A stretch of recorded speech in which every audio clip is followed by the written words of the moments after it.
Well, we've seen how in just a matter of days, OpenAI has become embroiled in a major controversy due to statements and a leaked letter that have generated public distrust.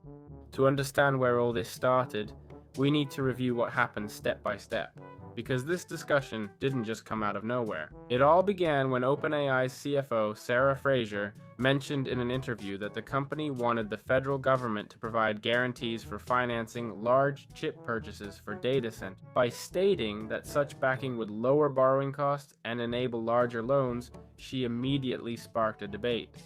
The reaction was swift because OpenAI is a private company, and many people didn't think taxpayers should bear the risk if the company borrowed too much or made poor decisions. The backlash intensified on social media, where the idea spread that OpenAI was seeking a financial bailout to cover massive commitments exceeding $1 trillion. Faced with the scale of criticism, Fraser had to clarify his remarks. He explained he had used terminology that distorted his intention, and that his main point was that technological development in the US requires public-private collaboration. According to him, the US administration views artificial intelligence as a strategic asset and is acting accordingly. However, this clarification failed to quell the discontent. Meanwhile, more reports emerged claiming the company sought government backing to fund its infrastructure expansion, noting that federal guarantees would lower OpenAI's financing costs, expand its lender base, and shift default risk to the government.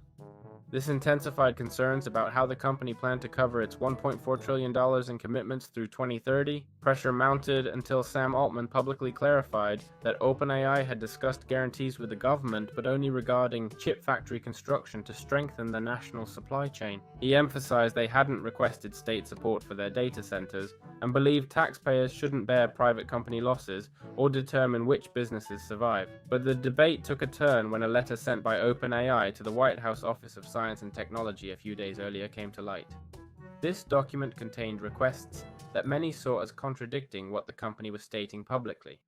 The letter urged the government to act quickly to maintain US leadership in AI, increase energy capacity, and strengthen infrastructure needed for data centers. What stood out most was that the text explicitly mentioned the government could use grants, cost-sharing agreements, loans, and public guarantees to support AI server and data center expansion. For many, this clashed with Altman's statements, who insisted OpenAI wasn't seeking government backing for its project. Amid this controversy, David Sachs, White House AI and crypto policy head, declared there would be no federal bailouts for artificial intelligence following the confusion created by the CFO's initial remarks.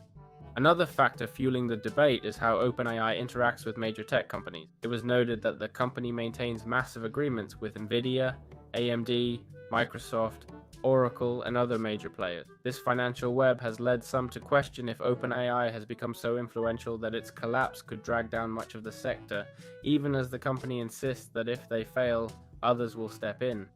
To address concerns about how they plan to handle the enormous anticipated spending, Altman explained they expect to close the year with over $20 billion in annualized revenue and reach much higher figures before 2030.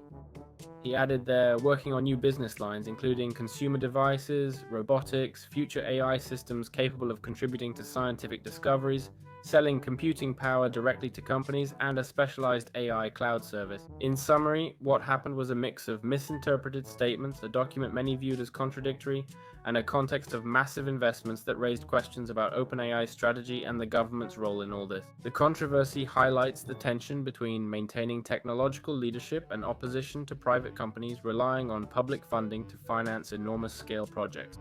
So anyway, tell me what you think about this OpenAI news.